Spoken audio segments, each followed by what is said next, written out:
ठीक। देखो फिर नीचे सेंटेंस दिया होगा आपका, he said to me. Sentence दिया है, he said to me, comma, inverted comma, let us play now, let us play now। ठीक है, तो क्या करना होता है, सबसे पहले हम क्वेश्चन को पढ़ेंगे, उसके बाद ये देख लेंगे कि इस क्वेश्चन में क्या पूछा जा रहा है, तब हल करेंगे, ऐसे ही नहीं हल करने लगेंगे। ठीक, क्वेश्चन को पढ़े लिखा है, rewrite the following sentence by changing into indirect speech. तो किसमें चेंज करना है, दिया हुआ जो सेंटेंस है वो डायरेक्ट स्पीच है, आप इसको इनडायरेक्ट स्पीच में बनाना है। क्या बनाना है, डायरेक्ट को इनडायरेक्ट बनाना है। तो इसमें दो चीजें होती हैं, इनडायरेक्ट स्पीच। तो डायरेक्ट स्पीच देखो, उसमें जो कॉमा के पहले वाला भाग होता है इसे हम बोलते हैं रिपोर्टेड, क्या बोलते हैं, रिपोर्टिंग वर्ब। और जो कॉमा के अंदर वाला भाग होता है इसे बोलते हैं रिपोर्टेड स्पीच। तो रिपोर्टिंग वर्ब में जो सेट टू होता है इसको चेंज करना होता है। रिपोर्टिंग वर्ब को हम देखते हैं, हमने देखा कि यहाँ पर लेटस लगा है तो कौन सा सेंटेंस हो गया, इंपरेटिव सेंटेंस हो गया। ठीक, और लेटस अगर लगा होता है तो इसमें दो रूल होते हैं। देखिए, अगर लेट के बाद आने वाला ऑब्जेक्ट अस है तो उसको हम दे शुड में चेंज कर देते हैं। किसमें, दे शुड में चेंज कर देते हैं। लेट के बाद आने वाला अगर ऑब्जेक्ट अस नहीं है, कोई अन्य है, अन्य का मतलब कोई अदर ऑब्जेक्ट है, तो फिर लेट के पहले ही हम यहाँ पर क्या कर देंगे, टू बढ़ा देंगे, बाकी उतार देंगे। ठीक है, समझ में आया ना। अगर लेट के बाद ऐसा है तो लेट अस को बदल देंगे दे शुड में। अगर लेट के बाद ऐसा नहीं है, मान लिया यहाँ पर मी है या हिम है, तो फिर लेट के पहले ही टू बढ़ा दिया जाएगा। ओके, चलिए बनाओ इसको, देखो सेड, जो इसका सेड टू होता है, सेड टू ये, तो लेट अस वाले वाक्यों में सेड टू को सजेस्टेड में, प्रपोज्ड में बदल देते हैं। ठीक, चाहे आप सजेस्टेड में बदल दो, चाहे आप प्रपोज्ड में, वाक्य के भाव के अनुसार। ये कह रहा है कि आओ खेलने चले, क्या कह रहा है, आओ खेलने चले, तो खेलने के लिए तो प्रपोजल दे रहा है ना, तो जो प्रपोजल मिल रहा है तो सेड टू को बदल देंगे हम किसे, प्रपोज में। तो ही सेड टू को बदल दो प्रपोज्ड, ही प्रपोज्ड, आगे क्या हो जाएगा, मी, कॉमा को हटाकर दैट लगा दो, दैट। लेट अस को बदल दो किसमें, दे शुड में, किसमें बदल देंगे, दे शुड प्ले, नाउ को देन में बदल दो या फिर नाउ ही लिख दो। ओके, समझ में आ गया, आ गया ना।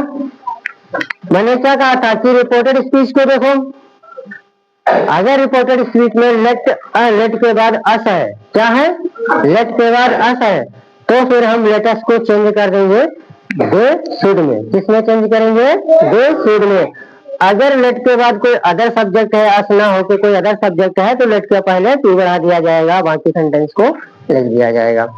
यहाँ पर ही सेड टू मी ने मुझसे कहा लेट अस प्ले नाउ, आओ खेले, तो हमें क्या करना है, प्रपोजल मिल रहा है, इसलिए सेड टू को प्रपोज में बदल देंगे। ही प्रपोज्ड हो गया, मी का मी उतार देंगे, कॉमा हटा के दैट का प्रयोग कर देंगे, लेट अस को दे शुड में बदल देंगे, प्ले हो जाएगा और नाउ हो जाएगा। दूसरा सेंटेंस, दूसरा क्वेश्चन पूछते हैं चेंज इनटू पैसिव वॉइस। दूसरा क्वेश्चन क्या पूछते हैं, change, CHANGE, change into PASSIVE, passive, VOICE, voice, change into passive voice. तो सेंटेंस दे रखा है इसमें, द जज found the prisoner guilty, the judge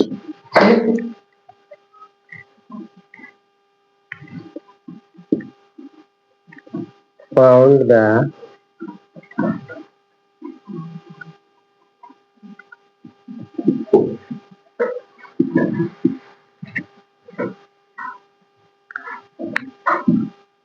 prisoner guilty।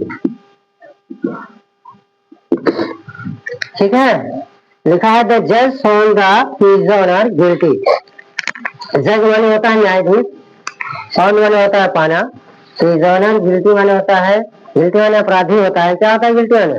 अपराधी। प्रिजनर माने होता है कैदी, जो मतलब जेल में होते हैं। ठीक, तो अभी देखो सब्जेक्ट यहाँ पर क्या है? जज है, वर्ब क्या है? फाउंड है, और ऑब्जेक्ट क्या है? Prisoner guilty. ठीक, अब पैसिव वॉइस का रूल होता है कि सब्जेक्ट को ऑब्जेक्ट बनाओ और ऑब्जेक्ट को सब्जेक्ट बनाओ। मतलब जो सब्जेक्ट के स्थान पर है वो ऑब्जेक्ट में जाएगा, और जो ऑब्जेक्ट के स्थान पर है वो कहाँ जाएगा? सब्जेक्ट में जाएगा। ठीक, तो इसका एक रूल होता है, पहले हम क्या लिखते हैं? ऑब्जेक्ट लिखेंगे, उसके बाद चेंज हेल्पिंग वर्ब लिखेंगे, इसके बाद मेन वर्ब की तीसरी फॉर्म लिखेंगे, फिर बाई के साथ में सब्जेक्ट को जोड़ दिया जाता है। ये एक रूल होता है नहीं? तो अभी इसमें बताओ, सब्जेक्ट हमारा था प्रिजनर गिल्टी है, तो हम इसको लिख लेंगे। ऑब्जेक्ट सबसे पहले लिखेंगे द प्रिजनर गिल्टी। अब देखिए यहाँ पर लिखा है फाउंड, ये वर्ब की सेकेंड फॉर्म है ना, और वर्ब की जो सेकेंड फॉर्म होती है वो काहे में बदल जाती है भैया? वाज वर्ड में बदलती है। प्रिजनर गिल्टी, अपराधी कितना है? एक है, तो हम क्या लिखेंगे यहाँ पर? वाज। फाउंड की सेकेंड फॉर्म तो फाउंड हो गई, थर्ड फॉर्म क्या होगी? फाउंड होगी। क्या होगी?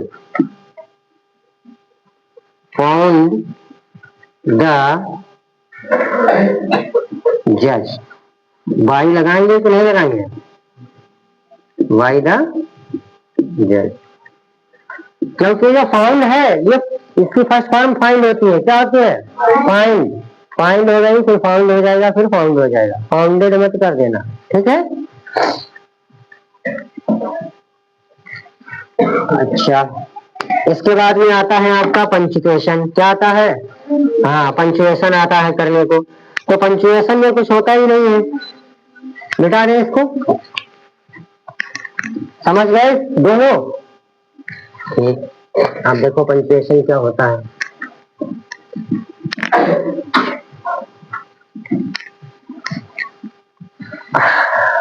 आदि यार, तुमने अभी अपनी खांसी की दवाई नहीं ली क्या? या आदत पड़ी है? बताओ, आदत पड़ी है जब देखो तो खर खर, क्यों? हाँ, दवाई ले लो।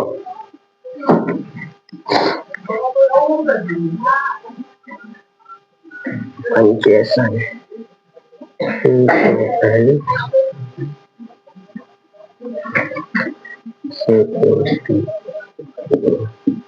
पंचुएट। ठीक, तो पंचुएट में क्या करना होता है? देखिए यहाँ पर लिखा हुआ सेंटेंस है आपका, he said to his teacher, he said to his teacher, he said to his teacher, I cannot write English, I cannot write English। इस तरह से सेंटेंस दिया होगा और आपको पंचुएट करना। तो पंचुएट में क्या होता है? कुछ लेटर्स होते हैं जो कैपिटल लेटर में बनने होते हैं और इसमें स्मॉल लेटर में दिया होगा। ठीक है, उनको सही करना होगा। कहीं पर क्या होगा? फुल स्टॉप छूटा होगा, या कॉमा छूटा होगा, इन्वर्टेड कॉमा छूटा होगा। ये सारी चीजें जो होती है, मार्क्स ऑफ एक्सक्लेमेशन है, मार्क्स ऑफ क्वेश्चन मार्क्स है, ये सब छूटे हुए होते हैं। ठीक है, तो इनको फिलअप करना होता है। ठीक, अब देखिए, ही का पहला लेटर कैसा है? स्मॉल है। इसको पहला लेटर, किसी भी शब्द का पहला लेटर कैसा बनना चाहिए? कैपिटल लेटर बनना चाहिए।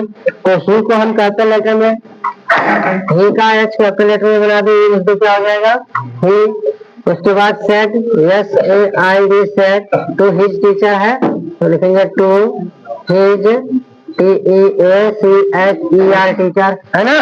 अब फिर क्या करना है हमको? यहाँ पर कॉमा लगाओ और इन्वर्टेड कॉमा लगाओ। पहला अक्षर आई है, आई कैसा होगा? बड़ा होगा, आई। फिर can not, W R I T E, write, E N G L I S H, English. Sentence हमारा अफर्मेटिव, इसलिए केवल फुल स्टॉप लगेगा, इन्वर्टेड कॉमा बंद हो जाएगा, पंचुएट हो गया। ठीक है, अब नीचे देख रहे हो तो कहाँ समझ पाओगे तुम? क्या समझ में आया तुम्हारे? बताओ। जब तक बोर्ड पर तुम नहीं देखोगे कभी भी समझ नहीं पाओगे। हम यहाँ बता रहे हो तुम वहां पता नहीं क्या ढूंढ रहे हो, क्या गिरा हुआ है तुम्हारा। अरे पढ़ने आए हो तो तमीज से पढ़ लो, ठीक है। इधर उधर देखने से बेटर है कि बोर्ड पर देख लो, कुछ समझ में आ जाएगा।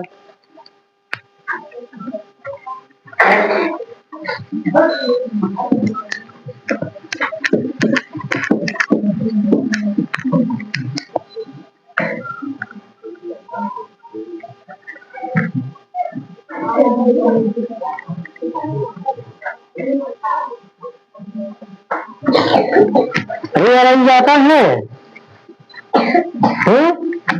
रीअरेंज आता है, रीअरेंज भी इसको कहते हैं, रीऑर्डरिंग भी कहते हैं, ठीक है। सेंटेंस आपका जो ऑब्जेक्टिव आते हैं वो ऑब्जेक्टिव में रखा होगा रीऑर्डरिंग, रीअरेंज दे देगा और 3-4 लाइन लिख कर दे देगा कि कौन सा इसमें सही है, उसे आपको टिक करना होगा। लेकिन जब वो तभी आप कर पाओगे जब आपको रीऑर्डरिंग या रीअरेंज अच्छी तरह से आती होगी, है ना।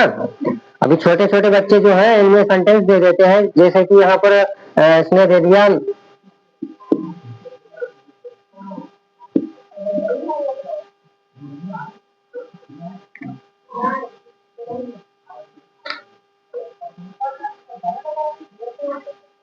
ये, ठीक।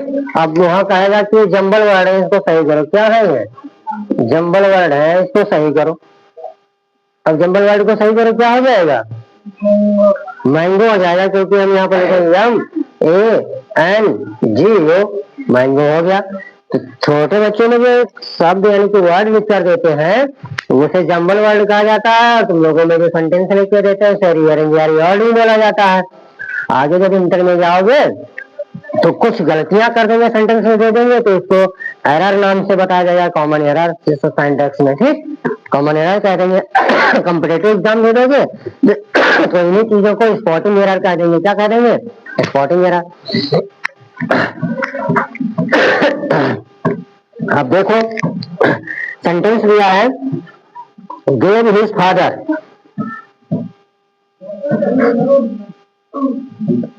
गेव हिज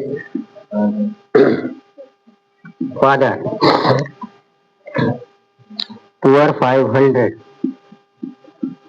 पुअर 500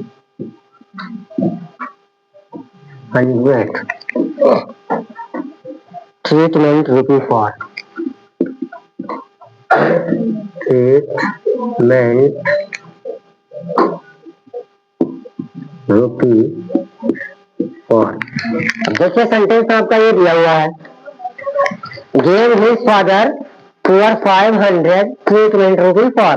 अब कह रहा है इसको रीअरेंज करो, यानी इसकी रीऑर्डरिंग करो। इसका क्रम जो है इधर का उधर हो गया है।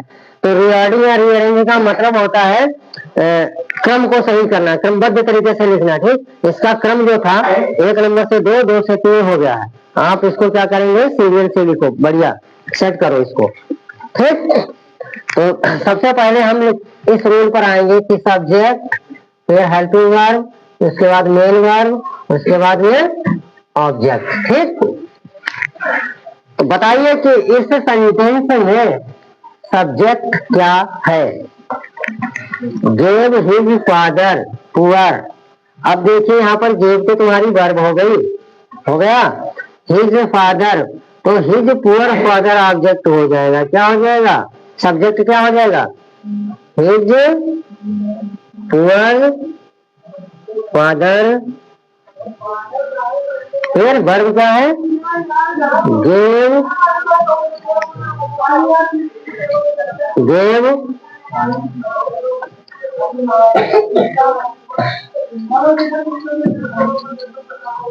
ये 500 रुपी, हाँ, गेव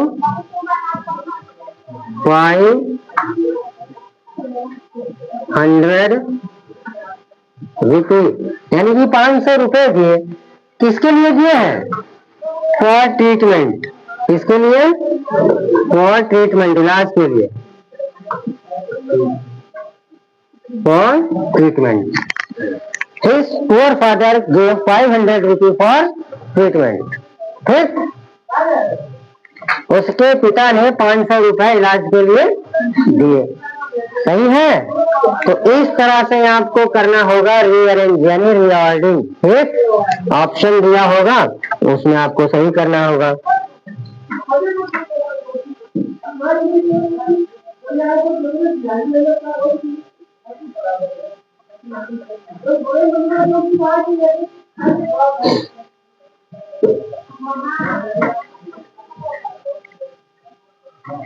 या फिर यहाँ से हिज हटाओ और हिज ट्रीटमेंट यहाँ पर हिज लिख दो। क्या लिख देंगे? यानी गरीब पिता ने, ठीक, गरीब पिता ने 500 रुपए इसके इलाज के लिए दिए।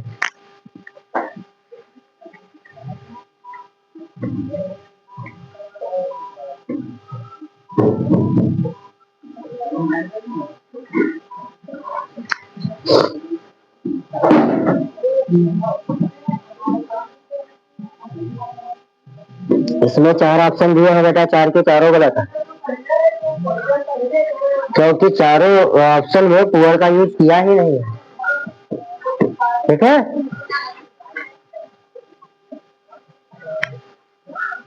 तो यहाँ पर हिज लगना उचित नहीं है, यहाँ पर ही हिज लगेगा। हिज पुअर फादर, उसके गरीब पिता ने, क्योंकि उसके जो पिता है इनका एडजेक्टिव भी दर्शा रहा है। क्या एडजेक्टिव दर्शा रहा है? पुअर। कैसा पिता है? गरीब पिता है। तो उसके गरीब पिता ने 500 रुपए दिए थे इलाज के लिए। ठीक,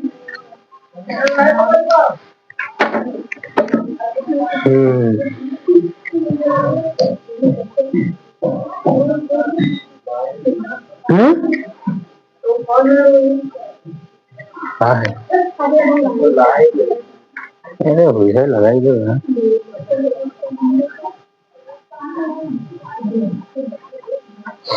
लाइट नहीं लगेगी तो दिखेगा कैसे?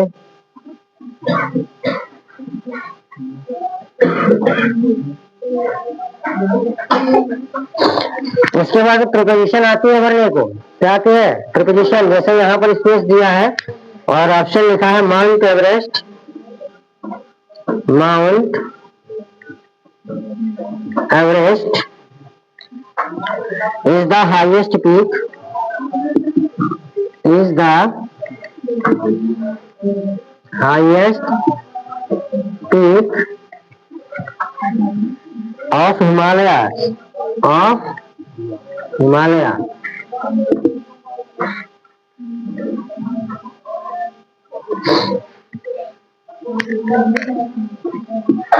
अब बताइए यहाँ पर कौन सी प्रीपोजिशन का हम प्रयोग करेंगे? हाँ, वेरी गुड। द। क्या लगाएंगे? द। देखिए भैया, माउंट एवरेस्ट एक ज्योग्राफिकल स्टेट है। क्या है? भौगोलिक स्थिति है ये। ठीक, और जब भूगोल से रिलेटेड होता है वहां पर हम किसका प्रयोग करते हैं? द का प्रयोग करते हैं। पर्वत श्रेणी के लिए हम किसका प्रयोग करेंगे? द का प्रयोग करेंगे। That's it. ठीक, अच्छा अब तो उतार लो।